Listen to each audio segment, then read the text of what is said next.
I think you've made it clear that you've not looked at the evidence. We can move on. I think you've made it clear, sir, that you've not looked at the evidence, and we can move on.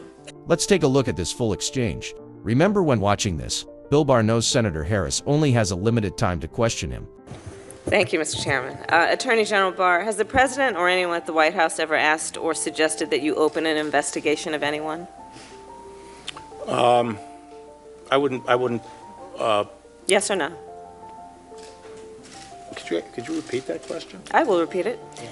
Has the President or anyone at the White House ever asked or suggested that you open an investigation of anyone? Yes or no, please, sir? The President or anybody else? Seems you would remember something like that and be able to tell us. Yeah, but I'm trying to grapple with the word suggest. I mean, there have been discussions of matters out there that they have not asked me to open an investigation, but... Perhaps they've suggested? I don't know. I wouldn't say suggest. Hinted? I don't know. Inferred? You don't know. Okay. This was the Attorney General of the United States answering these questions. Remember, the Attorney General of the United States is the attorney for the people, not the President. In your March 24th summary, you wrote that, quote, after reviewing the special counsel's final report... But I will say that no one... Sir, I'm asking a question. No one... Sir, I'm asking a question. In your March 24th summary, you wrote that, quote, after reviewing the special counsel's final report, Deputy Attorney General Rosenstein and I have concluded that the evidence is not sufficient to establish that the President committed an obstruction of justice offense. Now, the special counsel's investigation produced a great deal of evidence. I'm led to believe it included witnesses' notes and emails, witnesses' congressional testimony, witnesses' interviews, which were summarized in the FBI 302 forms, former FBI Director Comey's memos, and the President's public statements. My question is, in reaching your conclusion, did you personally review all of the underlying evidence? No, we took and accepted. We accepted. Mr. Rosenstein? No, we accepted the statements in the report as the factual record. We did not go underneath it to see whether or not they were accurate. We accepted it as accurate and made our. So you accepted the report as the evidence? Yes.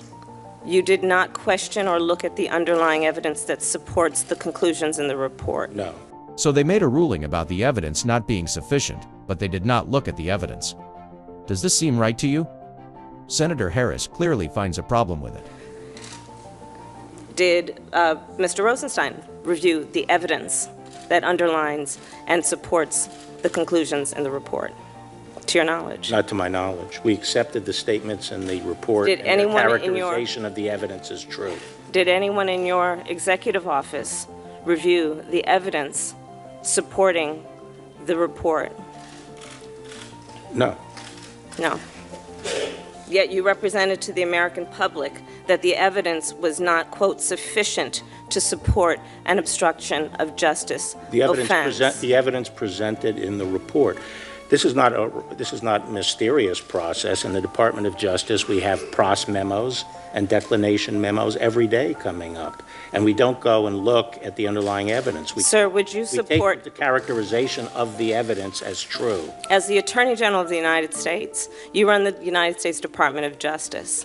If in any U.S. attorney's office around the country, the head of that office, when being asked to make a critical decision about, in this case, the person who holds the highest office in the land, and whether or not that person committed a crime, would you accept them recommending a charging decision to you if they had not reviewed the evidence? Well, that's a question for Bob Mueller. He's the U.S. attorney. He's the one who presents the report.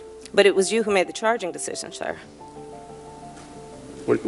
You made the decision not to charge the president. No, in a pros memo and in a declination memo. You said it was your baby. What did you mean by that? It was my baby to decide whether or not to disclose it to the public.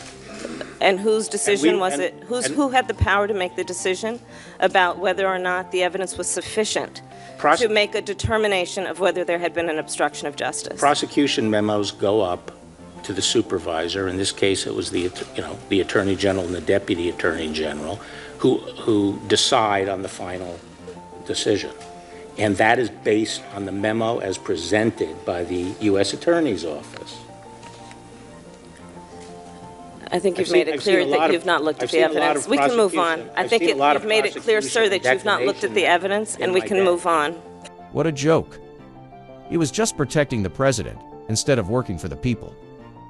Loyalty to the president, not the people, is how Trump likes things when he is president and in charge of our country. Will you agree to consult career DOJ ethics officials about whether your recusal from the 14 investigations that have been discussed by my colleagues is necessary? I don't see any basis for it. I already consulted with them, and You have consulted with them about the 14 other investigations? about the Mueller case. Have you consulted with the career DOJ ethics officials about the appropriateness of you being involved or recusing yourself Well, what- from the 14 other investigations that On have what been referred basis? out? On what basis? Conflict of interest, clear conflict of interest. What's my conflict of interest? I think the American public has seen quite well that you are biased in this situation and you've not been objective, and that would arguably be the conflict of Well, interest. I haven't been the only decision maker here. Now, let's take the Deputy Attorney General, Rod Rosenstein, who was approved by this Senate 94-6 with specific discussion on the floor that he would be responsible for supervising the Russian investigation. I'm glad you brought up that. Okay? That's a And great he has topic. 30 years experience, and we had a number of senior prosecutors in the department involved in this process, both career and non-career. Yes, I've We're read all the agreed on process, the sir. disposition. I have another question.